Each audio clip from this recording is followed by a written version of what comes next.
ਹਕੀਮ ਯਾਸੀਨ ਦਾ ਸ਼ਾਦੀ ਕੋਰਸ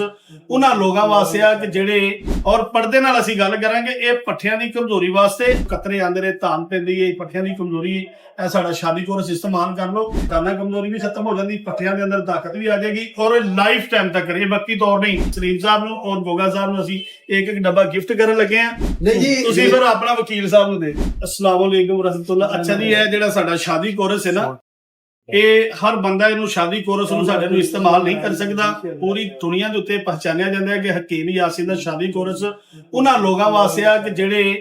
ਪੱਠਿਆਂ ਦੀ ਜਿਨ੍ਹਾਂ ਨੂੰ ਕਮਜ਼ੋਰੀ ਹੈ ਕਿਉਂਕਿ ਕੁਝ ਚੀਜ਼ਾਂ ਐਸੀਆਂ ਨੇ ਕਿ ਜਿਹੜੀਆਂ ਅਸੀਂ ਵੀਡੀਓ ਦੇ ਅੰਦਰ ਨਹੀਂ ਕਰ ਸਕਦੇ ਲਾਈਵ ਔਰ ਪਰਦੇ ਨਾਲ ਅਸੀਂ ਗੱਲ ਕਰਾਂਗੇ ਇਹ ਪੱਠਿਆਂ ਦੀ ਕਮਜ਼ੋਰੀ ਵਾਸਤੇ ਔਰ ਜਿਨ੍ਹਾਂ ਬੰਦਿਆਂ ਨੂੰ ਅੱਜ ਕੱਲ ਦੇ ਨੌਜਵਾਨ ਮੁੰਡੇ ਨੇ ਨਾ ਮੋਬਾਈਲ ਦੇਖਦੇ ਕਿ ਉਹਨਾਂ ਨੂੰ ਕਤਰੇ ਆਂਦੇ ਨੇ ਧਾਨ ਪੈਂਦੀ ਹੈ ਪੱਠਿਆਂ ਦੀ ਕਮਜ਼ੋਰੀ ਇਹ ਸਾਡਾ ਸ਼ਾਦੀ ਕੋਰਸ ਇਸਤੇਮਾਲ ਕਰ ਲਓ ਇਹਦੇ ਨਾਲ ਮਰਦਾਨਾ ਕਮਜ਼ੋਰੀ ਵੀ ਖਤਮ ਹੋ ਜਾਂਦੀ ਪੱਠਿਆਂ ਦੇ ਅੰਦਰ ਤਾਕਤ ਵੀ ਆ ਜਾਏਗੀ ਔਰ ਲਾਈਫ ਟਾਈਮ ਤੱਕ ਕਰੀਏ ਬਾਕੀ ਤੌਰ ਨਹੀਂ ਬਿਲਕੁਲ ਬੰਦਾ ਸ਼ਰਮਿੰਦਗੀ ਤੋਂ ਵੀ ਬਚ ਜਾਂਦਾ ਸ਼ਰਮਿੰਦਗੀ ਤੋਂ ਬਾਅਦ ਤੇ ਇਹ ਅਸੀਂ ਜਨਾਬੇ ਲਈ ਇੱਕ ਸਲੀਮ ਸਾਹਿਬ ਨੂੰ ਔਰ ਗੋਗਾ ਸਾਹਿਬ ਨੂੰ ਅਸੀਂ ਇੱਕ ਇੱਕ ਡੱਬਾ ਗਿਫਟ ਕਰਨ ਲੱਗੇ ਆ ਔਰ ਬਕਾਇਆ ਫਿਰ ਇਹਦਾ ਜਿਹੜਾ ਰਿਜ਼ਲਟ ਹੈ ਨਾ ਉਹ ਤੁਸੀਂ ਇਹਨਾਂ ਕੋਲੋਂ ਵੀ ਪੁੱਛ ਸਕਦੇ ਹੋ ਇਨਸ਼ਾਅੱਲਾ ਤਾਲਾ ਜੀ ਨਹੀਂ ਸਾਡੇ ਕੋਲ ਕਿਉਂ ਪੁੱਛ ਸਕਦੇ ਅਸੀਂ ਤੁਸੀਂ ਵੀ ਇਸਤੇਮਾਲ ਕਰਨਾ ਹੈ ਨਾ ਠੀਕ ਆ ਸਾਡੀ ਹੁਣ ਵੈਸੇ ਵੀ 50 ਤੋਂ ਉੱਤੇ ਉਮਰ ਹੋ ਗਈ ਆ ਇਹ ਜ਼ਰੂਰੀ ਹੈ ਬੰਦਾ ਤੁਹਾਡੀ ਜ਼ਰੂਰੀ ਹੈ ਮੇਰੀ 40 ਤੋਂ ਥੱਲੇ ਹੀ ਹੈ ਹੈਲੋ ਇਹ ਤਾਂ 2 ਸਾਲ ਘੱਟੇ